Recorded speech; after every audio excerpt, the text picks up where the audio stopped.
ವೀಕ್ಷಕರೇ, ನಮ್ಮ ಇಂದಿನ ಸತ್ಯವೇದ ಅಧ್ಯಯನ ಕಾರ್ಯಕ್ರಮಕ್ಕೆ ನಿಮ್ಮೆಲ್ಲರಿಗೂ ಪ್ರೀತಿಯ ಸುಸ್ವಾಗತ. ಕಳೆದ ಕಾರ್ಯಕ್ರಮದಲ್ಲಿ ನಾವು ಆದಿಕಾಂಡ 39ನೇ ಅಧ್ಯಯನದ ಬಗ್ಗೆ ತಿಳಿದುಕೊಂಡಿದ್ದೇವೆ. ಇಂದು ನಾವು 40ನೇ ಅಧ್ಯಯನವನ್ನು ಧ್ಯಾನ ಮಾಡೋಣ. ಯೋಸೇಫನು ಸೆರೆಮನೆಯಲ್ಲಿದ್ದಾನೆ.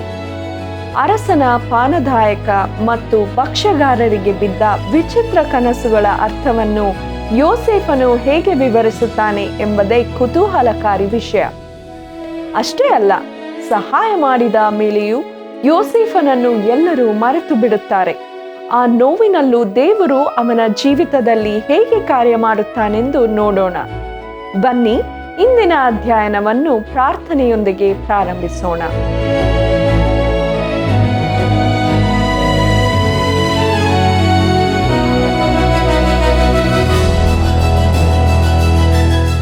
ಮರಣವನ್ನು ಶಾಶ್ವತವಾಗಿ ನಿರ್ನಾಮ ಮಾಡುವನು. ಕರ್ತನಾದ ಯೆಹೋವನು ಎಲ್ಲರ ಮುಖದಲ್ಲಿನ ಕಣ್ಣೀರನ್ನು ಒರೆಸಿಬಿಡುವನು. ಏಷಾಯನ ಪ್ರವಾದನೆ ಗ್ರಂಥ 25ನೇ ಅಧ್ಯಾಯ 8ನೇ ವಚನ. ಆತ್ಮೀಯ ವೀಕ್ಷಕರೇ, ನಿಮ್ಮೆಲ್ಲರನ್ನು ಸತ್ಯವೇದ ಅಧ್ಯಯನ ಕಾರ್ಯಕ್ರಮಕ್ಕೆ ಬಹು ಪ್ರೀತಿಯಿಂದ ಸ್ವಾಗತಿಸುತ್ತೇನೆ. ಪ್ರಿಯರೇ, ಕಳೆದ ಕಾರ್ಯಕ್ರಮದಲ್ಲಿ ನಾವು ಆದಿಕಾಂಡ ಪುಸ್ತಕದ 39ನೇ ಅಧ್ಯಾಯವನ್ನು ಧ್ಯಾನ ಮಾಡಿಕೊಂಡಿರುವೆವು.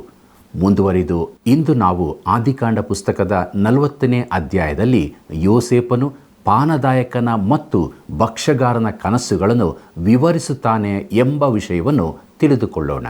ಪ್ರಿಯರೇ, ನಾವು ಯೋಸೇಫನನ್ನು ಸೆರೆಮನೆಯಲ್ಲಿ ನೋಡುತ್ತೇವೆ. ಇದೆಲ್ಲವೂ ಯೋಸೇಫನ ಜೀವನದಲ್ಲಿ ದೇವರ ಯೋಜನೆ ಮತ್ತು ಉದ್ದೇಶವನ್ನು ಸಾಧಿಸುತ್ತಿದೆ. ಆದಿಕಾಂಡ ಪುಸ್ತಕ 40ನೇ ಅಧ್ಯಾಯ ಮೊದಲಿನ 3 ವಚನಗಳನ್ನು ನನ್ನೊಂದಿಗೆ ಗಮನಿಸಿರಿ.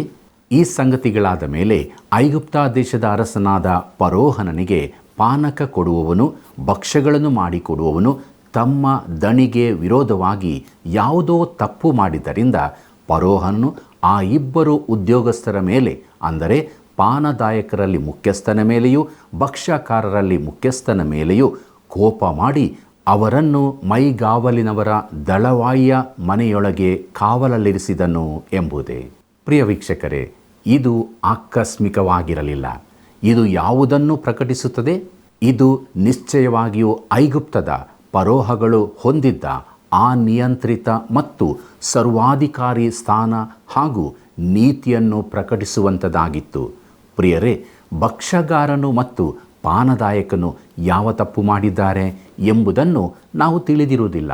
ಆದರೆ ಮುಖ್ಯವಾದ ಸಂಗತಿ ಏನೆಂದರೆ, ಅವರಿಬ್ಬರನ್ನು ಯೋಸೇಫನಿದ್ದ ಅದೇ ಸ್ಥಳಕ್ಕೆ ತಂದು ಹಾಕುತ್ತಾ ಇದ್ದಾರೆ.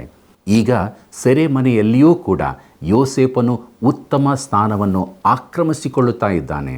ಅವನು ಹೋದ ಕಡೆಯಲ್ಲೆಲ್ಲ ಅವನ ಸಾಮರ್ಥ್ಯವು ನಿಶ್ಚಯವಾಗಿಯೂ ಗುರುತಿಸಲ್ಪಡುತ್ತಿತ್ತು. ಜ್ಞಾನೋಕ್ತಿ ಪುಸ್ತಕ 18ನೇ ಅಧ್ಯಾಯ 16ನೇ ವಚನದಲ್ಲಿ ಹೀಗೆ ನೋಡುತ್ತೇವೆ: ಕಾಣಿಕೆಯು ಅನುಕೂಲತೆಗೂ ಶ್ರೀಮಂತರ ಸಾನ್ನಿಧ್ಯ ಪ್ರವೇಶಕ್ಕೂ ಸಾಧನ ಎಂಬುದೇ. ಪ್ರಿಯರೇ, ಇದು ಯೋಸೇಫನ ಜೀವಿತದಲ್ಲಿ ನಿಜವಾದ ಸಂಗತಿಯಾಗಿತ್ತು ಮತ್ತು ದೇವರು ಒಂದು ನಿರ್ದಿಷ್ಟವಾದ ಉದ್ದೇಶದೊಂದಿಗೆ ಅವನ ಜೀವಿತದಲ್ಲಿ ಕಾರ್ಯ ಮಾಡುತ್ತಾ ಇದ್ದಾನೆ.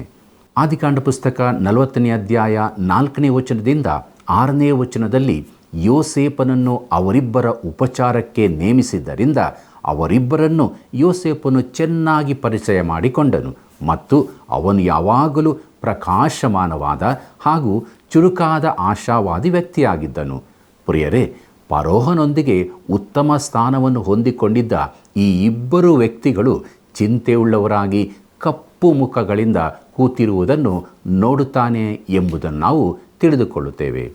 ಪ್ರಿಯರೇ, ಮುಂದಕ್ಕೆ ನಾವು ಆದಿಕಾಂಡ ಪುಸ್ತಕ 40ನೇ ಅಧ್ಯಾಯ 7 ಮತ್ತು 8ನೇ ವಚನಗಳಲ್ಲಿ ಯೋಸೇಫನು ಅವರ ದುಃಖಕ್ಕೆ ಕಾರಣವೇನು ಎಂದು ವಿಚಾರಿಸ್ತಾನೆ ಮತ್ತು ಎಲ್ಲ ಮಹಿಮೆಯನ್ನು ದೇವರಿಗೆ ಕೊಡುತ್ತಾನೆ. ನಂತರದಲ್ಲಿ ಮತ್ತೊಬ್ಬ ಇಬ್ರಿಯ ಯೌವನಸ್ಥನು ಇದೇ ರೀತಿಯಾಗಿ ಅನ್ಯ ದೇಶದವರ ನ್ಯಾಯಸ್ಥಾನದಲ್ಲಿ ದೇವರಿಗೆ ಎಲ್ಲ ಮಹಿಮೆಯನ್ನು ಸಲ್ಲಿಸ್ತಾನೆ. ಅವನು ದಾನಿಯೇಲನಾಗಿದ್ದನು. ಇಂದು ದೇವರ ಮಕ್ಕಳಾಗಿರುವ ನಾವು ಇದೇ ರೀತಿಯಲ್ಲಿರುವುದು ಎಷ್ಟೋ ಒಳ್ಳೆಯದಾಗಿರುತ್ತದಲ್ಲವೇ? ನಾವು ಮಾಡುವ ಪ್ರತಿಯೊಂದು ಸಂಗತಿಯನ್ನು ದೇವರ ಮಹಿಮೆಗಾಗಿ ಮಾಡಬೇಕಾಗಿರುತ್ತದೆ. ಅನೇಕ ಸಾರಿ ದೇವರಿಗೆ ಸಲ್ಲಬೇಕಾದ ಮಹಿಮೆಯನ್ನು ಸಲ್ಲಿಸದೇ ಹೋಗುವುದರಿಂದ ನಾವು ದೇವರಿಂದ ಹೊಂದಿಕೊಳ್ಳಬೇಕಾದ ಆಶೀರ್ವಾದಗಳನ್ನು ಹೊಂದದೆ ಹೋಗುತ್ತೇವೆ. ನೋಡಿರಿ ಪ್ರಿಯರೇ, ಯೋಸೇಫನು ದೇವರಿಗೆ ಮಹಿಮೆ ಸಲ್ಲಿಸಿದನು. ಸ್ವಪ್ನಗಳ ಅರ್ಥವು ದೇವರಿಂದ ದೊರಕಬಹುದಲ್ಲವೇ ಎಂಬುದಾಗಿ ಯೋಸೇಫನು ಹೇಳುತ್ತಾ ಇದ್ದಾನೆ.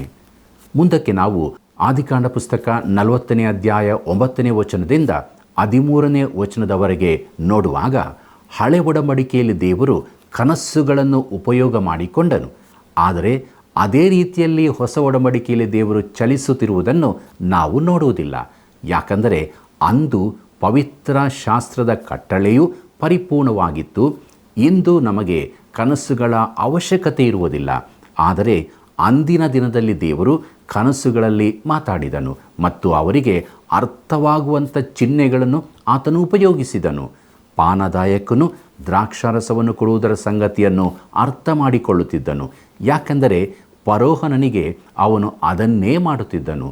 ನಂತರದಲ್ಲಿ ಅರಸನಾದ ನೆಬೂಕದ್ನೆಚ್ಚರನು ಒಂದು ಪ್ರತಿಮೆಯ ಕನಸನ್ನು ಕಾಣುತ್ತಾನೆ. ಅವನು ನಿಶ್ಚಯವಾಗಿಯೂ ಪ್ರತಿಮೆಗಳೊಂದಿಗೆ ಹೊಂದಿಕೊಂಡವನಾದ್ದರಿಂದ ಆ ವಿಷಯವು ಅವನಿಗೆ ಬಹು ಚೆನ್ನಾಗಿ ಅರ್ಥವಾಗುತ್ತಿತ್ತು. ಪ್ರಿಯರೇ, ಯೋಸೇಫನು ಪಾನದಾಯಕನ ಕನಸನ್ನು ವಿವರಿಸಿ 3 ದಿವಸಗಳಲ್ಲಿ ಅವನು ಪುನಃ ತನ್ನ ಸ್ಥಾನಕ್ಕೆ ಏರಿಸಲ್ಪಡುವನು ಎಂಬ ವಾಗ್ದಾನವನ್ನು ನೀಡಿದನು. ಆದಿಕಾಂಡ ಪುಸ್ತಕ 40ನೇ ಅಧ್ಯಾಯ 14 ಮತ್ತು 15ನೇ ವಚನಗಳಲ್ಲಿ ಯೋಸೇಫನು ಪಾನದಾಯಕನಲ್ಲಿ ಒಂದು ವಿಜ್ಞಾಪನೆಯನ್ನು ಮಾಡುತ್ತಾ ಇದ್ದಾನೆ. ಅವನು ಹೇಳುತ್ತಿರುವುದೇನೆಂದರೆ, 3 ದಿವಸಗಳಲ್ಲಿ ನೀನು ಇಲ್ಲಿಂದ ಹೊರಗಡೆ ಹೋಗಲಿರುವಿ. ನಾನಾದರೂ ನನ್ನ ಕುರಿತು ಯಾರಾದರೂ ಮಾತನಾಡುವವರೆಗೂ ಇಲ್ಲಿಯೇ ಕೊಳೆಯಬೇಕಾಗಿರುತ್ತದೆ. ನಾನು ನಿನ್ನ ಕನಸಿನ ಅರ್ಥವನ್ನು ಹೇಳಿರುತ್ತೇನೆ. ದಯವಿಟ್ಟು ನನ್ನನ್ನು ಮರೆತು ಬಿಡಬೇಡ ಎಂಬುದಾಗಿ. ಅದರ ಜೊತೆಗೆ ಪ್ರಿಯರೇ, ಯೋಸೇಫನು ತನ್ನ ಹಿನ್ನೆಲೆಯನ್ನು ಅವನಿಗೆ ತಿಳಿಸುತ್ತಾ ಇದ್ದಾನೆ. ಪಾನದಾಯಕನು ಫರೋಹನನ ಬಳಿಯಲ್ಲಿ ಯೋಸೇಫನ ಪರವಾಗಿ ಮಾತನಾಡುವ ಬಗ್ಗೆ ವಾಗ್ದಾನ ಮಾಡಿದ್ದಿರಬಹುದು. ಆದರೆ ಅದು ನಮಗೆ ತಿಳಿಸಲ್ಪಟ್ಟಿರುವುದಿಲ್ಲ. ಮುಂದಕ್ಕೆ ನೋಡೋಣ. ಆದಿಕಾಂಡ ಪುಸ್ತಕ 40ನೇ ಅಧ್ಯಾಯ 16 ಮತ್ತು 17ನೇ ವಚನಗಳನ್ನು. ಅವನು ಹೇಳಿದ ಅರ್ಥವು ಶುಭಕರವಾದದ್ದೆಂದು ಭಕ್ಷ್ಯಕಾರರಲ್ಲಿ ಮುಖ್ಯಸ್ಥನು ತಿಳಿದು ಯೋಸೇಫನಿಗೆ, ನಾನೂ ಕಂಡ ಕನಸನ್ನು ಹೇಳುತ್ತೇನೆ, ಕೇಳು. ನನಗೆ ಬಿದ್ದ ಕನಸಿನಲ್ಲಿ ಸೊಗಸಾದ ಭಕ್ಷ್ಯಗಳು ತುಂಬಿದ್ದ 3 ಪುಟ್ಟಿಗಳು ನನ್ನ ತಲೆಯ ಮೇಲಿದ್ದವು. ಮೇಲಣ ಪುಟ್ಟಿಯಲ್ಲಿ ಫರೋಹನಿಗೋಸ್ಕರ ನಾನಾ ವಿಧವಾದ ಭಕ್ಷ್ಯಗಳು ಇದ್ದವು. ಪಕ್ಷಿಗಳು ಬಂದು ಅವುಗಳನ್ನು ನನ್ನ ತಲೆಯ ಮೇಲಿದ್ದ ಪುಟ್ಟಿಯೊಳಗಿಂದಲೇ ತಿನ್ನುತ್ತಿದ್ದವು ಎಂದು ಹೇಳಿದನು ಎಂಬುದೇ. ಪ್ರಿಯರೇ, ದಯಮಾಡಿ ಗಮನಿಸಿರಿ. ಭಕ್ಷ್ಯಕಾರನ ಕನಸು ಅವನಿಗೆ ಅರ್ಥವಾಗುವಂಥ ಚಿಹ್ನೆಯಲ್ಲೇ ಕೊಡಲ್ಪಟ್ಟಿರುತ್ತದೆ. ಅವನ ತಲೆಯ ಮೇಲಿದ್ದ ಪುಟ್ಟಿಗಳಲ್ಲಿ ಸಕಲ ವಿಧವಾದ ಭಕ್ಷ್ಯಗಳು ತುಂಬಿದ್ದವು ಎಂಬುದಾಗಿ. ಆದಿಕಾಂಡ ಪುಸ್ತಕ 40ನೇ ಅಧ್ಯಾಯ 18 ಮತ್ತು 19ನೇ ವಚನವನ್ನು ನನ್ನೊಂದಿಗೆ ಗಮನಿಸಿರಿ. ಅದಕ್ಕೆ ಯೋಸೇಫನು, ನಿನ್ನ ಕನಸಿನ ಅರ್ಥವೇನೆಂದರೆ, ಆ 3 ಪುಟ್ಟಿಗಳೇ 3 ದಿನಗಳು. ಈ ಹೊತ್ತಿಗೆ 3 ದಿನಗಳೊಳಗೆ ಫರೋಹನನು ನಿನ್ನ ತಲೆಯನ್ನು ಎತ್ತಿಸುವನು, ನಿನ್ನನ್ನು ಮರಕ್ಕೆ ತೂಗ ಹಾಕಿಸುವನು, ಹಕ್ಕಿಗಳು ಬಂದು ನಿನ್ನ ಮಾಂಸವನ್ನು ತಿಂದು ಬಿಡುವವು ಅಂದನು ಎಂಬುದೇ. ಪ್ರಿಯ ವೀಕ್ಷಕರೇ, ಆ ಭಕ್ಷ್ಯಕಾರನಿಗೆ ಬಿದ್ದ ಕನಸು ಶುಭವಾದದ್ದಾಗಿರುವುದಿಲ್ಲ ಎಂಬ ಎಚ್ಚರಿಕೆಯೊಂದಿಗೆ ಅದನ್ನು ಯೋಸೇಫನು ಹೇಳುತ್ತಾ ಇದ್ದಾನೆ. 3 ದಿನಗಳೊಳಗೆ ಭಕ್ಷ್ಯಗಾರನು ಮರಕ್ಕೆ ತೂಗು ಹಾಕಲ್ಪಡುವನು ಮತ್ತು ಹಕ್ಕಿಗಳು ಅವನ ಮಾಂಸವನ್ನು ತಿನ್ನಲಿರುವವು ಎಂಬುದು ಆ ಕನಸಿನ ಅರ್ಥವಾಗಿತ್ತು. ಪ್ರಿಯ ವೀಕ್ಷಕರೇ, ಮುಂದಕ್ಕೆ ನಾವು ಕನಸುಗಳ ನೆರವೇರಿಕೆ ಎಂಬ ವಿಚಾರವನ್ನು ನೋಡೋಣ. ಆದಿಕಾಂಡ ಪುಸ್ತಕ 40ನೇ ಅಧ್ಯಾಯ 20ರಿಂದ 23ನೇ ವಚನದವರೆಗೆ ಗಮನಿಸಿರಿ. 3ನೆಯ ದಿನದಲ್ಲಿ ಫರೋಹನನ ಜನ್ಮದಿನವಾದದ್ದರಿಂದ ಅವನು ತನ್ನ ಸೇವಕರೆಲ್ಲರಿಗೆ ಔತಣವನ್ನು ಮಾಡಿಸಿ ಮುಖ್ಯ ಪಾನದಾಯಕನನ್ನು ಮುಖ್ಯ ಭಕ್ಷ್ಯಕಾರನನ್ನು ಬಿಡಿಸಿ ಸೇವಕರ ಮಧ್ಯದಲ್ಲಿ ನಿಲ್ಲಿಸಿದನು. ಪಾನದಾಯಕರ ಮುಖ್ಯಸ್ಥನನ್ನು ತಿರುಗಿ ಅವನ ಉದ್ಯೋಗಕ್ಕೆ ನೇಮಿಸಿದನು. ಅವನು ಪಾನಪಾತ್ರೆಯನ್ನು ಫರೋಹನನ ಕೈಗೆ ಕೊಡುವನಾದನು. ಆದರೆ ಮುಖ್ಯ ಭಕ್ಷ್ಯಕಾರನನ್ನು ಫರೋಹನನು ಗಲ್ಲಿಗೆ ಹಾಕಿಸಿದನು. ಹೀಗೆ ಯೋಸೇಫನು ಹೇಳಿದಂತೆಯೇ ಆಯಿತು. ಆದಾಗ್ಯೂ ಮುಖ್ಯ ಪಾನದಾಯಕನು ಯೋಸೇಫನನ್ನು ನೆನಪು ಮಾಡದೆ ಮರೆತು ಬಿಟ್ಟನು ಎಂಬುದೇ. ಪ್ರಿಯ ವೀಕ್ಷಕರೇ, ಈಗ ಯೋಸೇಫನು ಯಾವ ನಿರೀಕ್ಷೆಯಿಲ್ಲದ ಸಂಕಟದಲ್ಲಿರುವಂತೆ ಕಾಣಿಸುತ್ತದೆ. ಅವನು ಅಲ್ಲಿ ಅಂದರೆ ಸೆರೆಮನೆಯಲ್ಲಿ ಗುಲಾಮನಾಗಿರುವುದಷ್ಟೇ ಅಲ್ಲ, ಈಗ ತಪ್ಪಾಗಿ ಆಪಾದಿಸಲ್ಪಟ್ಟಂಥ ವ್ಯಕ್ತಿಯಾಗಿರುತ್ತಾನೆ. ನೋಡಿರಿ ಪ್ರಿಯರೇ, ಯೋಸೇಫನನ್ನು ಸೆರೆಯಲ್ಲಿಡಿಸಿ ಅವನನ್ನು ಮರೆತು ಬಿಡಬೇಕೆಂಬ ಉದ್ದೇಶವು ಪೊಟೀಫರನ ಉದ್ದೇಶವಾಗಿರುತ್ತದೆ. ಈ ರೀತಿಯಲ್ಲಿ ತನ್ನ ಮನೆಯಲ್ಲಿ ನಡೆದಿರುವಂಥ ಆ ಘಟನೆಯನ್ನು ಮುಚ್ಚಿ ಹಾಕಲು ಅವನು ಪ್ರಯತ್ನಿಸುತ್ತಾ ಇದ್ದಾನೆ. ಪೊಟೀಫರನ ಮುಚ್ಚಿ ಹಾಕುವಿಕೆಗೆ ಯೋಸೇಫನು ಕ್ರಯ ಕಟ್ಟಬೇಕಾಗಿರುತ್ತದೆ. ಪಾನದಾಯಕನು ಫರೋಹನನ ಮುಂದೆ ತನ್ನನ್ನು ಜ್ಞಾಪಿಸಿಕೊಳ್ಳಬೇಕೆಂಬುದು ಯೋಸೇಫನ ಒಂದು ನಿರೀಕ್ಷೆಯ ಕಿರಣವಾಗಿತ್ತು. ಇದು ಫರೋಹನನ ಕಿವಿಗಳಿಗೆ ಮುಟ್ಟಬಹುದಾದ ಅದ್ಭುತವಾದ ಮಾರ್ಗವಾಗಿತ್ತು ಎಂದು ಅವನು ಅಂದುಕೊಂಡಿದ್ದನು. ಆದರೆ ಆ ಪಾನದಾಯಕನು ಪುನಃ ತನ್ನ ಸ್ಥಾನಕ್ಕೆ ಹೋಗುವ ಉತ್ಸಾಹದಲ್ಲಿ ಯೋಸೇಫನ ಕುರಿತು ಮರೆತು ಬಿಟ್ಟನು. ಅವನು ಅಲ್ಲಿ ಮರೆತು ಬಿಡುವುದಕ್ಕೆ ದೇವರು ಒಂದು ಉದ್ದೇಶವನ್ನು ಹೊಂದಿದ್ದನು. ಒಂದು ವೇಳೆ ಆ ಪಾನದಾಯಕನು ಫರೋಹನನ ಬಳಿಯಲ್ಲಿ ಯೋಸೇಫನ ಕುರಿತು, ಅರಸನೇ, ಸೆರೆಮನೆಯಲ್ಲಿ ನಿರ್ದೋಷಿಯಾಗಿರುವ ಒಬ್ಬ ವ್ಯಕ್ತಿ ಇರುತ್ತಾನೆ, ಅವನು ಸುಳ್ಳಾಗಿ ಆಪಾದಿಸಲ್ಪಟ್ಟು ಅಲ್ಲಿ ಇರುತ್ತಾನೆ, ಅವನು ನನ್ನ ಕನಸಿನ ವಿವರಣೆಯನ್ನು ನೀಡಿದನು ಮತ್ತು ಅವನು ಹೇಳಿದಂತೆಯೇ ಸಂಭವಿಸಿರುತ್ತದೆ, ಆದುದರಿಂದ ನೀನು ಅವನನ್ನು ಬಿಡಿಸುವುದಾದರೆ ಉತ್ತಮವಾಗಿರುತ್ತದೆ ಎಂದು ಹೇಳಿದ್ದರೆ ಏನಾಗುತ್ತಿತ್ತು ಎಂಬುದನ್ನು ನಾವು ಊಹಿಸಿಕೊಳ್ಳಬಹುದೋ? ಒಂದು ವೇಳೆ ಪಾನದಾಯಕನ ಮಾತಿನ ಮೇರೆಗೆ ಫರೋಹನು ಯೋಸೇಫನನ್ನು ಬಿಡುಗಡೆ ಮಾಡಿದ್ದರೆ ನಾವು ಊಹಿಸಬಹುದೋ? ಖಂಡಿತವಾಗಿಯೂ ಮುಂದೆ ಒಂದು ದಿನ ಫರೋಹನನ ಕನಸುಗಳಿಗೆ ಅರ್ಥ ವಿವರಣೆ ನೀಡಲು ಅವನು ಹತ್ತಿರ ಇರುತ್ತಿರಲಿಲ್ಲ. ಆದುದರಿಂದಲೇ ದೇವರು ಇನ್ನೂ ಸ್ವಲ್ಪ ಕಾಲ ಯೋಸೇಫನು ಸೆರೆಮನೆಯಲ್ಲಿರುವಂತೆ ಉದ್ದೇಶಿಸಿದನು ಮತ್ತು ಫರೋಹನನಿಗೆ ಅವಶ್ಯವಿದ್ದಾಗ ಯೋಸೇಫನನ್ನು ಹುಡುಕುವುದು ಕಷ್ಟಕರವಾಗುತ್ತಿರಲಿಲ್ಲ. ಪ್ರೀತಿಯುಳ್ಳ ವೀಕ್ಷಕರೇ, ನಿರುತ್ಸಾಹ ನಿರಾಶೆಗಳ ಮಧ್ಯದಲ್ಲಿಯೂ ದೇವರು ತನ್ನ ಜೀವಿತದಲ್ಲಿ ಕಾರ್ಯ ಮಾಡುತ್ತಾ ಇದ್ದಾನೆ ಎಂಬುದನ್ನು ಯೋಸೇಫನು ನಂಬಿದನು ಮತ್ತು ನಂಬಿಕೆಯ ಫಲ ಅವನ ಜೀವಿತದಲ್ಲಿ ಕಂಡುಬರುತ್ತಿತ್ತು. ತನ್ನ ಜೀವಿತದ ಪ್ರತಿಯೊಂದು ಸಂಬಂಧದಲ್ಲಿಯೂ ಅವನು ನಂಬಿಗಸ್ತನಾಗಿದ್ದನು.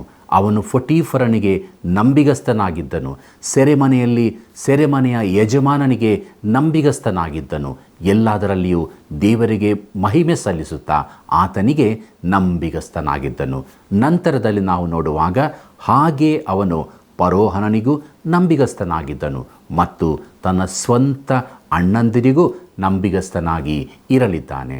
ಪ್ರಿಯರೇ, ಯೋಸೇಫನ ನಂಬಿಕೆಯು ಅವನನ್ನು ನಂಬಿಗಸ್ತನಾಗಿ ಮಾಡಿತು.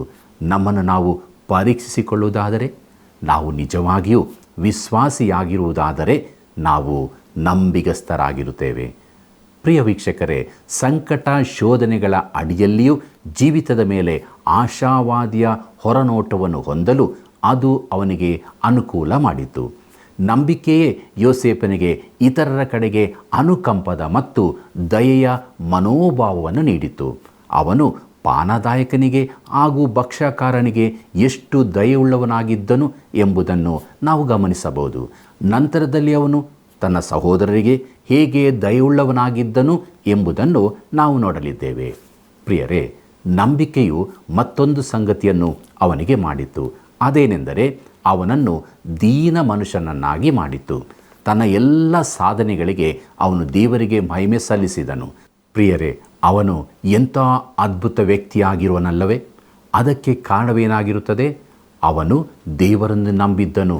ತನ್ನ ಮೂಲ ಪಿತೃವಾದ ಅಬ್ರಹಾಮನು ದೇವರನ್ನು ನಂಬಿದಂತೆಯೇ ಯೋಸೇಫನು ಸಹ ದೇವರನ್ನು ನಂಬಿದನು. ಅದುವೇ ಅವನ ಜೀವಿತದಲ್ಲಿ ನಂಬಿಕೆಯ ಫಲವನ್ನು ಫಲಿಸಿತು.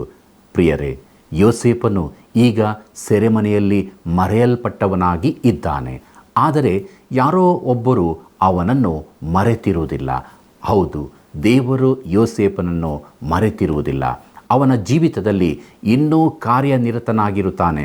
ಈ ಕಾರ್ಯಕ್ರಮವನ್ನು ವೀಕ್ಷಿಸುತ್ತಿರುವ ನನ್ನ ಪ್ರಿಯರೇ, ನಮ್ಮೆಲ್ಲರ ಪರಿಸ್ಥಿತಿಗಳು ಬೇರೆ ಬೇರೆಯಾಗಿರಬಹುದು. ನಮ್ಮಲ್ಲಿ ಅನೇಕರು ಗಟ್ಟಿಯಾದ ಸ್ಥಳದಲ್ಲಿ ಇರುವಂತೆ ಕಾಣಿಸಬಹುದು. ಈ ಕಾರಣದಿಂದಲೇ ದೇವರು ಯೋಸೇಫನ ಕಥೆಯನ್ನು ನಮಗೆ ಕೊಟ್ಟಿರುತ್ತಾನೆ. ಆತನು ನಮ್ಮ ಕುರಿತು ಕಾಳಜಿ ವಹಿಸುತ್ತಾನೆ ಮತ್ತು ನಮ್ಮ ಜೀವಿತದಲ್ಲಿ ಕಾರ್ಯನಿರತನಾಗಿದ್ದಾನೆ ಎಂಬುದನ್ನು ನಾವು ತಿಳಿದುಕೊಳ್ಳಬೇಕೆಂದು ಆತನು ಬಯಸುತ್ತಾನೆ. ಪ್ರಿಯರೇ, ನಾವು ಆತನ ಮಕ್ಕಳಾಗಿರುವುದಾದರೆ ನಮ್ಮ ಒಳ್ಳೆಯದಕ್ಕಾಗಿಯೇ ಆತನು ಹಲವು ಸಂಗತಿಗಳು ಸಂಭವಿಸುವಂತೆ ಅನುಮತಿಸುತ್ತಾನೆ. ಆತನ ಪೆಟ್ಟುಗಳು ನಮಗೆ ಒಳ್ಳೆಯದಕ್ಕಾಗಿಯೇ ಇರುತ್ತವೆ. ಆದ್ದರಿಂದ ಅವುಗಳನ್ನು ನಾವು ತಪ್ಪಿಸಿಕೊಳ್ಳಬಾರದು. ನಮ್ಮ ದೇವರು ಅದ್ಭುತ ಸ್ವರೂಪನಾಗಿದ್ದಾನಲ್ಲವೇ? ಮುಂದೆ ನಾವು ಆದಿಕಾಂಡ ಪುಸ್ತಕದ 41ನೇ ಅಧ್ಯಾಯದ ಕಡೆಗೆ ನಮ್ಮ ಗಮನವನ್ನು ಹರಿಸೋಣ. ಪ್ರಿಯರೇ, ಈ 41ನೇ ಅಧ್ಯಾಯದ ಮುಖ್ಯ ಪ್ರಸ್ತಾಪವು ಫರೋಹನನ ಕನಸುಗಳು. ಯೋಸೇಫನು ಐಗುಪ್ತಕ್ಕೆ ಸರ್ವಾಧಿಕಾರಿಯಾಗಿ ಮಾಡಲ್ಪಟ್ಟಿದ್ದು ಯೋಸೇಫನ ಇಬ್ಬರು ಮಕ್ಕಳಾದ ಮನಸ್ಸೆ ಮತ್ತು ಎಫ್ರಾಹಿಮನು ಎಂಬುವುಗಳೇ. ಪ್ರಿಯ ವೀಕ್ಷಕರೇ, ಕಳೆದ ಅಧ್ಯಾಯದಲ್ಲಿ ನಾವು ಯೋಸೇಫನನ್ನು ಸೆರೆಮನೆಯಲ್ಲಿ ಬಿಡಲ್ಪಟ್ಟವನಾಗಿಯೂ ಮರೆಯಲ್ಪಟ್ಟವನಾಗಿಯೂ ಮತ್ತು ತೊರೆಯಲ್ಪಟ್ಟವನಾಗಿಯೂ ಇರುವಂತೆ ಕಂಡೆವು. ಆದರೆ ನಮ್ಮ ಮುಂದಿರುವ ಈ ಅಧ್ಯಾಯವು ಹಿಂದಿನ ಅಧ್ಯಾಯಕ್ಕಿಂತ ಬಹು ವ್ಯತ್ಯಾಸವಾದದ್ದಾಗಿರುತ್ತದೆ. ಯೋಸೇಫನ ಜೀವಿತದಲ್ಲಿ ಸಂಭವಿಸುತ್ತಿರುವಂಥ ಎಲ್ಲ ಸಂಗತಿಗಳು ದೇವರ ಉದ್ದೇಶಕ್ಕನುಗುಣವಾಗಿಯೇ ಸಂಭವಿಸುತ್ತಾ ಇದ್ದವು. ಇಂದು ನಮ್ಮ ಜೀವಿತದಲ್ಲಿ ನಾವು ದೇವರ ಹಸ್ತವನ್ನು ಗುರುತಿಸುವರಾದರೆ ನಮ್ಮ ಜೀವಿತಕ್ಕೆ ವಿಭಿನ್ನವಾದ ಹೊರನೋಟವನ್ನು ಅದು ಕೊಡುವಂಥದ್ದಾಗಿರುತ್ತದೆ. ಪ್ರಿಯರೇ, ಯೋಸೇಫನು ಫರೋಹನನ ಕನಸುಗಳಿಗೆ ಅರ್ಥವನ್ನು ಹೇಳುವಾಗ ಅವನು ಸೆರೆಮನೆಯಿಂದ ಬಿಡಿಸಲ್ಪಟ್ಟಿರುವುದನ್ನು ನಾವು ಈ ಅಧ್ಯಾಯದಲ್ಲಿ ನೋಡುತ್ತೇವೆ. ಯೋಸೇಫನು ಇಡೀ ಐಗುಪ್ತ ದೇಶಕ್ಕೆ ಸರ್ವಾಧಿಕಾರಿಯಾಗಿ ಮಾಡಲ್ಪಡುತ್ತಾನೆ ಮತ್ತು ಅವನು ಓನ್ ಎಂಬ ಗುರುಪೀಠದ ಆಚಾರ್ಯನಾಗಿದ್ದ ಫೊಟೀಫರನ ಮಗಳಾದ ಅಸನತ್ ಎಂಬಾಕೆಯನ್ನು ಮದುವೆ ಮಾಡಿಕೊಳ್ಳುತ್ತಾನೆ.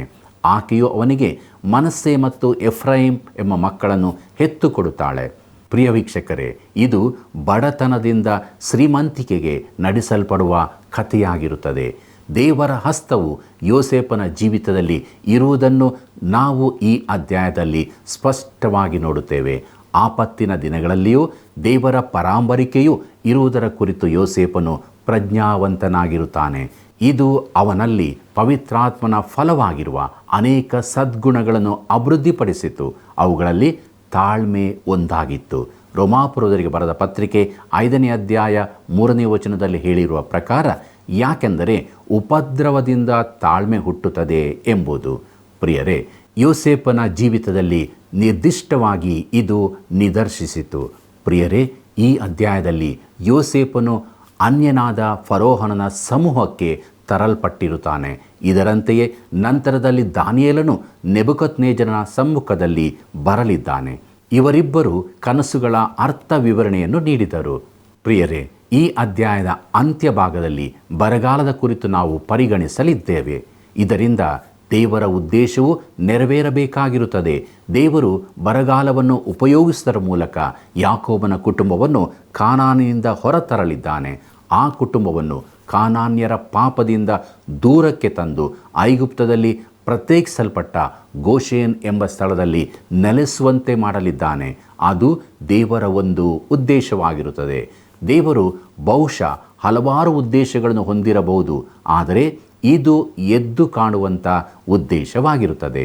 ಪ್ರಿಯರೇ, ನಾವು ಮುಂದುವರಿಯುತ್ತಿರುವ ಹಾಗೆ ಯೋಸೇಫನು ಯಾವ ರೀತಿಯಲ್ಲಿ ಕರ್ತನಾದ ಯೇಸು ಕ್ರಿಸ್ತನಿಗೆ ಹೋಲುತ್ತಾನೆ ಎಂಬ ರೀತಿಗಳನ್ನು ನೀವು ಗಮನಿಸುತ್ತಾ ಇದ್ದೀರಿ ಎಂದು ನಾನು ನಂಬುತ್ತೇನೆ. ಇನ್ನೂ ಹಲವಾರು ಹೋಲಿಕೆಗಳನ್ನು ನಾವು ನಂತರದಲ್ಲಿ ನೋಡಿಕೊಳ್ಳೋಣ. ಅವು ಗಮನಿಸಲು ಬಹು ಮುಖ್ಯವಾದವುಗಳಾಗಿರುತ್ತವೆ. ಮುಂದಕ್ಕೆ ನಾವು ಫರೋಹನನ ಕನಸುಗಳು ಎಂಬ ವಿಚಾರವನ್ನು ನೋಡೋಣ. ಯೋಸೇಫನು ಇದ್ದ ಅದೇ ಸೆರೆಮನೆಯಲ್ಲಿ ಫರೋಹನನ ಪಾನದಾಯಕನು ಮತ್ತು ಭಕ್ಷ್ಯಕಾರನು ಹಾಕಲ್ಪಟ್ಟಿದ್ದರು ಎಂಬುದನ್ನು ನಾವು ಕಳೆದ ಅಧ್ಯಾಯದಲ್ಲಿ ನೋಡಿಕೊಂಡಿದ್ದೇವೆ. ಅವರು ಅಲ್ಲಿದ್ದಾಗ ಅವರಿಗೆ ಕನಸುಗಳು ಬಿದ್ದವು. ಯೋಸೇಫನು ಆ ಕನಸುಗಳಿಗೆ ಅರ್ಥ ವಿವರಣೆಯನ್ನು ನೀಡಿದ್ದನು ಮತ್ತು ಅದರಂತೆಯೇ ಸಂಭವಿಸಿತು. ಯೋಸೇಫನು ತನ್ನನ್ನು ನೆನಪಿಸಿಕೊಳ್ಳುವಂತೆ ಪಾನದಾಯಕನಿಗೆ ಹೇಳಿದ್ದನು, ಆದರೆ ಅವನು ಹಾಗೆ ಮಾಡಿರಲಿಲ್ಲ. ಈಗ ದೇವರು ಫರೋಹನನಿಗೆ ಒಂದು ಕನಸನ್ನು ಕೊಡುತ್ತಾ ಇದ್ದಾನೆ. ಆದಿಕಾಂಡ ಪುಸ್ತಕ 41ನೇ ಅಧ್ಯಾಯ 1ನೇ ವಚನವನ್ನು ಗಮನಿಸಿರಿ. 2 ವರ್ಷಗಳಾದ ಮೇಲೆ ಫರೋಹನನಿಗೆ ಕನಸು ಬಿತ್ತು.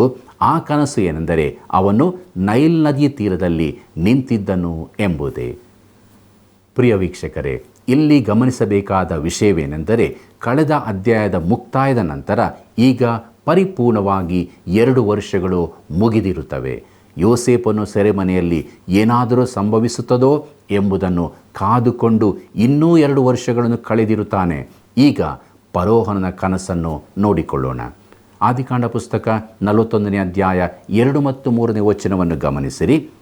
ಅಷ್ಟರಲ್ಲಿ ಲಕ್ಷಣವಾದ 7 ಕೊಬ್ಬಿದ ಆಕಳುಗಳು ಆ ನದಿಯೊಳಗಿಂದ ಬಂದು ಆಫು ಹುಲ್ಲಿನಲ್ಲಿ ಮೇಯುತ್ತಿದ್ದವು. ಅವುಗಳ ಹಿಂದೆ ಮೈಯೊಣಗಿ ಬಡವಾದ 7 ಆಕಳುಗಳು ನದಿಯೊಳಗಣಿಂದ ಬಂದು ಮೊದಲು ಕಾಣಿಸಿದ ಆಕಳುಗಳ ಹತ್ತಿರ ನದಿ ತೀರದಲ್ಲಿ ನಿಂತವು ಎಂಬುದೇ. ಪ್ರಿಯ ವೀಕ್ಷಕರೇ, ಈ ವಾಕ್ಯ ಭಾಗದಲ್ಲಿ ನಾವು ತಿಳಿದುಕೊಳ್ಳುವುದೇನೆಂದರೆ ಫರೋಹನನ ಕನಸು ಸ್ಪಷ್ಟವಾಗಿ ಇರುತ್ತದೆ. ಆದಿಕಾಂಡ ಪುಸ್ತಕ 41ನೇ ಅಧ್ಯಾಯ 4ನೇ ವಚನವನ್ನು ಗಮನಿಸಿರಿ. ಮೈಯೊಣಗಿದ ಈ ಬಡ ಆಕಳುಗಳು ಲಕ್ಷಣವಾದ ಆ ಕೊಬ್ಬಿದ ಆಕಳುಗಳನ್ನು ತಿಂದು ಬಿಟ್ಟವು. ಹೀಗೆ ಕಾಣಿಸುವಷ್ಟರಲ್ಲಿ ಫರೋಹನನಿಗೆ ಎಚ್ಚರವಾಯಿತು ಎಂಬುದೇ. ಪ್ರಿಯರೇ, ಕನಸನ್ನು ಕಂಡ ಫರೋಹನನು ಈಗ ಎದ್ದು ಆ ಕನಸಿನ ಅರ್ಥವೇನಾಗಿರಬಹುದು ಎಂದು ಆಶ್ಚರ್ಯಪಡುತ್ತಾ ಇದ್ದಾನೆ. ಅವನ ಬಳಿಯಲ್ಲಿ ಅರ್ಥ ವಿವರಣೆ ಇರಲಿಲ್ಲ. ಆದರೆ ಆ ದಿವಸ ಅವನಿಗೆ ಸಹಾಯ ಮಾಡಲು ಯಾರೂ ಇರಲಿಲ್ಲ. ಆದಿಕಾಂಡ ಪುಸ್ತಕ 41ನೇ ಅಧ್ಯಾಯ 5ರಿಂದ 8ನೇ ವಚನಗಳವರೆಗೆ ನೋಡುವಾಗ ಫರೋಹನನು ಮತ್ತೆ ಮಲಗಿದಾಗ ಮತ್ತೊಂದು ಕನಸನ್ನು ಅವನು ನೋಡುತ್ತಾನೆ. ಅದರ ಕುರಿತು ಅವನು ಆಶ್ಚರ್ಯಪಡುವುದು ಮಾತ್ರವಲ್ಲ, ಬೆಳಿಗ್ಗೆ ಅವನು ತನ್ನ ಮನದಲ್ಲಿ ಕಳವಳಗೊಂಡನು ಎಂದು ದೇವರ ವಾಕ್ಯವು ತಿಳಿಸುತ್ತದೆ. ಪ್ರಿಯರೇ, ಐಗುಪ್ತ ದೇಶದಲ್ಲಿದ್ದ ಎಲ್ಲ ವಿದ್ವಾಂಸರನ್ನು ಜೋಯಿಸರನ್ನು ಕರೆಯಿಸಿ ಕನಸಿನ ಅರ್ಥವನ್ನು ಕೇಳಿದರೂ ಫರೋಹನನಿಗೆ ಸಹಾಯ ಮಾಡಲು ಯಾರೂ ಇರಲಿಲ್ಲ. ಅಂದರೆ ಅವನ ಕನಸುಗಳಿಗೆ ಅರ್ಥ ವಿವರಣೆಯನ್ನು ನೀಡಬಲ್ಲವರು ಯಾರೂ ಇರಲಿಲ್ಲ. ಆದರೆ ಇಷ್ಟೆಲ್ಲ ಸಂಭವಿಸುವಾಗ ಪಾನದಾಯಕನಾದರೂ ಸುಮ್ಮನೆ ಕೇಳಿಸಿಕೊಂಡು ಅಲ್ಲಿ ಇದ್ದನು. ಎಷ್ಟಿದ್ದರೂ ಅವನ ಕೆಲಸ ಅದೇ ಆಗಿತ್ತು. ಅಂದರೆ ಫರೋಹನನ ಮುಂದೆ ನಿಂತುಕೊಳ್ಳುವುದು, ಅವನಿಗೆ ಏನಾದರೂ ಬೇಕಾದಲ್ಲಿ ಅವನಿಗೆ ಕೊಡುವುದಾಗಿತ್ತು. ಸಕಲ ಜೋಯಿಸರು ವಿದ್ವಾಂಸರು ಫರೋಹನನ ಕನಸುಗಳಿಗೆ ಅರ್ಥವನ್ನು ನೀಡಲು ವಿಫಲರಾದಾಗ ಪಾನದಾಯಕನು ಮಾತನಾಡಲು ಆರಂಭಿಸುತ್ತಾನೆ. ಆದಿಕಾಂಡ ಪುಸ್ತಕ 41ನೇ ಅಧ್ಯಾಯ 9ನೇ ವಚನವನ್ನು ಗಮನಿಸಿರಿ. ಹೀಗಿರುವಾಗ ಪಾನದಾಯಕರಲ್ಲಿ ಮುಖ್ಯಸ್ಥನು ಫರೋಹನನಿಗೆ, ಅರಸನೇ, ಇವತ್ತು ನನ್ನ ತಪ್ಪುಗಳನ್ನು ನೆನೆಸಿ ಸನ್ನಿಧಿಯಲ್ಲಿ ಅರಿಕೆ ಮಾಡುತ್ತೇನೆ ಎಂಬುದೇ. ಪ್ರಿಯ ವೀಕ್ಷಕರೇ, ಇಲ್ಲಿ ಪಾನದಾಯಕನು ಹೇಳಿದ ತಪ್ಪುಗಳು ಎಂಬುದನ್ನು ಸ್ವಲ್ಪ ಮುಂದಕ್ಕೆ ಹೋಗಿ ನಾನು ಪಾಪ ಎಂಬುದಾಗಿ ಕರೆಯಲು ಮನಸ್ಸು ಮಾಡುತ್ತೇನೆ. ಆದರೆ ಇದೆಲ್ಲವೂ ದೇವರ ಒದಗಿಸುವಿಕೆಯಲ್ಲಿ ಇತ್ತು ಎಂಬುದನ್ನು ನಾವು ನೋಡಬೇಕಾಗಿದೆ. ಅವುಗಳನ್ನು ನಾವು ಪರಿಸ್ಥಿತಿಗಳ ಅಸಂಕಲ್ಪಿತ ಸಮ್ಮತಿ ಎಂಬುದಾಗಿ ಕರೆಯಬಹುದು. ಆ ಸಮಯದಲ್ಲಿ ಯೋಸೇಫನ ಕಠಿಣವಾದ ಅನುಭವಗಳನ್ನು ಅರ್ಥ ಮಾಡಿಕೊಳ್ಳಲು ಆಗಲಿಲ್ಲ. ಆದರೆ ದೇವರು ಒಂದು ಉದ್ದೇಶದಿಂದಲೇ ಅವುಗಳನ್ನು ಸಂಭವಿಸಲು ಅನುಮತಿಸುತ್ತಾ ಇದ್ದನು. ಈಗ ಪಾನದಾಯಕರಲ್ಲಿ ಮುಖ್ಯಸ್ಥನು ಮಾತನಾಡಲು ಆರಂಭಿಸಿ, ನಾನು ಸೆರೆಮನೆಯಲ್ಲಿದ್ದಾಗ ಒಬ್ಬ ಯವನಸ್ಥನಿಗೆ ಅವನ ಕುರಿತು ನಿನ್ನ ಮುಂದೆ ಮಾತಾಡಲು ವಾಗ್ದಾನ ಮಾಡಿದ್ದೆನು ಮತ್ತು ಅರಸನೇ, ಆ ಯವನಸ್ಥನು ಕನಸುಗಳ ಅರ್ಥ ವಿವರಣೆಯನ್ನು ನೀಡಬಲ್ಲನು ಎಂಬುದಾಗಿ ಹೇಳುತ್ತಾ ಇದ್ದಾನೆ. ಪ್ರಿಯರೇ, ಫರೋಹನನ ಮುಂದೆ ತನ್ನ ಸ್ವಂತ ಅನುಭವವನ್ನು ಹೇಳಲು ಆರಂಭಿಸುತ್ತಾನೆ. ಆದಿಕಾಂಡ ಪುಸ್ತಕ 41ನೇ ಅಧ್ಯಾಯ 10ನೇ ವಚನದಿಂದ 13ನೇ ವಚನದವರೆಗೆ ಗಮನಿಸಿರಿ. ತಾವು ತಮ್ಮ ಸೇವಕರ ಮೇಲೆ ಸಿಟ್ಟುಗೊಂಡು ನನ್ನನ್ನು ಭಕ್ಷ್ಯಕಾರರಲ್ಲಿ ಮುಖ್ಯಸ್ಥನನ್ನು ದಳವಾಯಿಯ ಮನೆಯೊಳಗೆ ಕಾವಲಲ್ಲಿರಿಸಿದಾಗ ನಮ್ಮಿಬ್ಬರಿಗೂ ಒಂದೇ ರಾತ್ರಿಯಲ್ಲಿ ಕನಸು ಬಿತ್ತು. ಒಬ್ಬೊಬ್ಬನ ಕನಸಿಗೆ ಬೇರೆ ಬೇರೆ ಅರ್ಥವಿತ್ತು. ಅಲ್ಲಿ ನಮ್ಮ ಸಂಗಡ ಇಬ್ರಿಯನಾದ ಒಬ್ಬ ಪ್ರಾಯಸ್ಥನಿದ್ದನು. ಅವನು ದಳವಾಯಿಯ ದಾಸನು. ನಾವು ಅವನಿಗೆ ನಮ್ಮ ಕನಸುಗಳನ್ನು ತಿಳಿಸಿದಾಗ ಅವನು ಅವುಗಳ ಅರ್ಥವನ್ನು ನಮಗೆ ಹೇಳಿದನು. ನಮ್ಮ ಕನಸಿನ ಪ್ರಕಾರ ಅರ್ಥವನ್ನು ಹೇಳಿದನು. ಮಾತ್ರವಲ್ಲದೆ ಅವನು ನಮಗೆ ಹೇಳಿದ ಅರ್ಥಕ್ಕೆ ಸರಿಯಾಗಿ ಕಾರ್ಯವೂ ನಡೆಯಿತು. ಅವನು ಹೇಳಿದಂತೆ ನನ್ನ ಉದ್ಯೋಗವು ತಿರುಗಿ ನನಗೆ ದೊರಕಿತು. ಭಕ್ಷ್ಯಕಾರರಲ್ಲಿ ಮುಖ್ಯಸ್ಥನು ಗಲ್ಲಿಗೆ ಹಾಕಲ್ಪಟ್ಟನು ಅಂದನು ಎಂಬುದೇ. ಪ್ರಿಯರೇ, ಪಾನದಾಯಕರಲ್ಲಿ ಮುಖ್ಯಸ್ಥನು ಈಗ ಬಹು ಗಂಭೀರತೆಯಿಂದ, ಅದೇ ಸಮಯದಲ್ಲಿ ಬಹುಶಃ ಕೃತಜ್ಞತಾ ಭಾವದಿಂದ ಯೋಸೇಫನು ತನ್ನ ಮತ್ತು ಭಕ್ಷ್ಯಕಾರನ ಕನಸುಗಳ ವಿವರಣೆಯನ್ನು ನೀಡುತ್ತಾ, ಯೋಸೇಫನು ನೀಡಿದ ಅರ್ಥ ವಿವರಣೆಯ ಪ್ರಕಾರವೇ ಎಲ್ಲವೂ ಸಂಭವಿಸಿತು ಎಂಬುದಾಗಿ ಹೇಳುತ್ತಾ ಇದ್ದಾನೆ. ನೋಡಿರಿ ಪ್ರಿಯರೇ, ಇಷ್ಟು ದಿವಸಗಳವರೆಗೆ, ಅಂದರೆ 2 ವರ್ಷಗಳವರೆಗೆ ಆ ಪಾನದಾಯಕನು ಯೋಸೇಫನನ್ನು ಮರೆತಿರುವುದು ದೇವರ ಉದ್ದೇಶವೇ ಆಗಿರುತ್ತದೆ. ಮತ್ತು ಫರೋಹನನು ಕಂಡಂಥ ಕನಸುಗಳು ಸಾಧಾರಣವಾದವುಗಳಾಗಿರಲಿಲ್ಲ.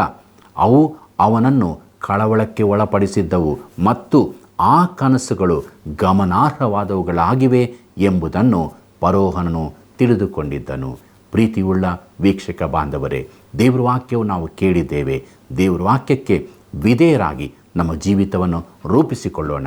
ಪ್ರಾರ್ಥನೆ ಮಾಡೋಣ. ಪ್ರೀತಿ ಸ್ವರೂಪನಾದ ದೇವರೇ, ಇದ್ದಂಥ ಸ್ಥಿತಿಯಲ್ಲಿ ನಿನ್ನ ಪಾದ ಬಳಿಗೆ ಬಂದಿದ್ದೇವೆ. ನಮ್ಮನ್ನು, ನಮ್ಮೆಲ್ಲ ವೀಕ್ಷಕ ಬಾಂಧವರನ್ನು ಕರುಣ ಮಾಡು ಸ್ವಾಮಿ. ನಾವೆಲ್ಲರೂ ನಿನ್ನ ವಾಕ್ಯವನ್ನು ಕೇಳುವವರು ಮಾತ್ರ ಆಗಿರದೆ ವಾಕ್ಯದ ಪ್ರಕಾರ ನಡೆಯುವುದಕ್ಕೆ ಸಹಾಯ ಮಾಡು. ಎಲ್ಲ ಪರಿಸ್ಥಿತಿಯಲ್ಲಿ ನೀನು ನಮ್ಮ ಸಂಗಡ ಇದ್ದಿ ನಮ್ಮ ನಡೆಸ್ತಾ ಇರುತ್ತಿ ಎಂಬ ಅನುಭವಕ್ಕೆ ನಡೆಯುವುದಕ್ಕೆ ಕೃಪೆ ಕೊಡು. ಯೇಸುವಿನ ನಾಮದಲ್ಲಿ ಬೇಡಿದ್ದೇವೆ ತಂದೆ, ಆಮೆನ್.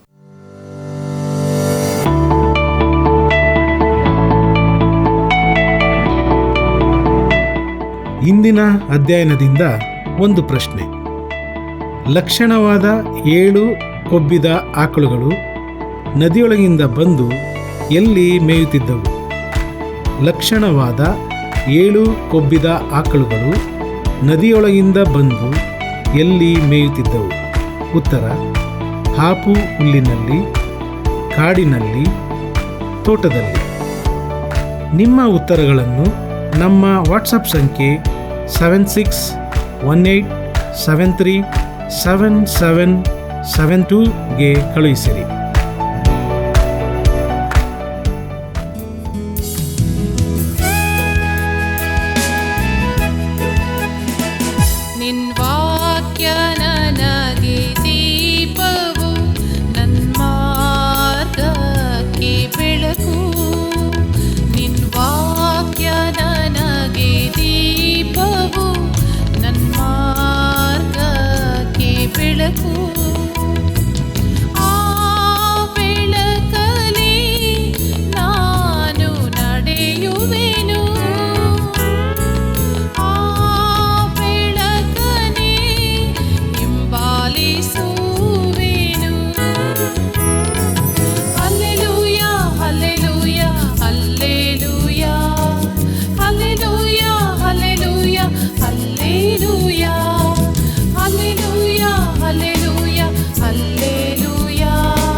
ವೀಕ್ಷಕರೇ, ಯೋಸೇಫನಿಗೆ ಸಹಾಯ ಮಾಡಿದ ಪಾನದಾಯಕನೇ ಅವನನ್ನು ಮರೆತು ಬಿಟ್ಟರು, ದೇವರು ಮಾತ್ರ ಮರೆಯಲಿಲ್ಲ.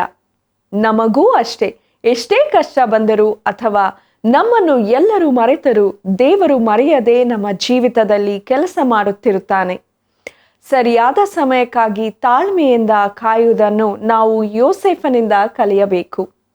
ನಿಮ್ಮ ಜೀವನದಲ್ಲೂ ಈ ವಾಕ್ಯಗಳು ಧೈರ್ಯ ತುಂಬಿದೆ ಎಂದು ನಾವು ನಂಬುತ್ತೇವೆ. ವೀಕ್ಷಕರೇ, ಇಂದಿನ ವಿಷಯದ ಬಗ್ಗೆ ನಿಮ್ಮ ಅನಿಸಿಕೆಗಳನ್ನು ತಿಳಿಸಲು ನಮಗೆ ಕರೆ ಮಾಡಿರಿ. ಮುಂದಿನ ಕಾರ್ಯಕ್ರಮದಲ್ಲಿ ಮತ್ತೆ ಭೇಟಿಯಾಗೋಣ. ವಂದನೆಗಳು. ಈ ಕಾರ್ಯಕ್ರಮ ನಿಮಗೆ ಇಷ್ಟವಾಯಿತೆ? ಈಗಲೇ ಒಂದು ಮಿಸ್ಡ್ ಕಾಲ್ ಕೊಡಿರಿ. ಮುಂದಿನ ವಿಜೇತರು ನೀವಾಗಿರಬಹುದು.